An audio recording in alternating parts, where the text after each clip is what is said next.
হঠাৎ গভীর রাতে বাবাকে হাত মুখ ধুয়ে পোশাক বদলাতে দেখা কৌতূহলী ছোট্ট মেয়ের প্রশ্ন, কই যাও বাবা এত রাইতে? সুগন্ধি গায়ে মেখে বাবা হাসেন আর কন, অনেক বড় জায়গায় মিটিং আছে রে মা, ওই হানে যাই। এত রাইতে বাবা? হ, রাইতে ওনারে ফিরি পাই। দিনে অনেক ঝামেলার জন্য শান্তিতে কথা কইতে পারি না, তাই রাইতে যাই। আমারে নিবা বাবা? হরে মা, তুই যেতে চাইলে নিব। সত্যি বলছো বাবা? হ, সত্যি বলছি। এইটা হই না মাইয়াটা আনন্দে উপচে পড়ে। ভাবেনি বাবা রাজি হইয়া যাইব। দ্রুত উইঠা পরে বিছানা ছেড়ে বাবার কথা মতো আলমারি থেকে সবচেয়ে ভালো পোশাকটা বের করে পরে নেয়। বাবা পরম যত্ন করে মহা আয়োজন কইরা দুইটা জায়নামাজ বিছাই নিলে মাইয়া অবাক হইয়া কয়, তোমার মিটিং এইখানে বাবা? হরে মা, এইখানে।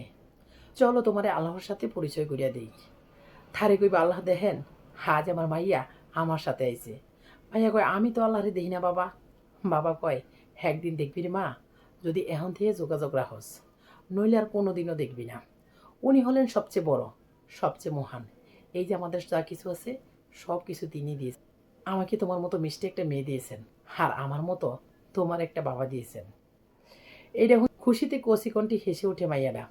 বাবার পাশে গভীর মনোযোগী হইয়া জানামাজে দাঁড়িয়ে যায়।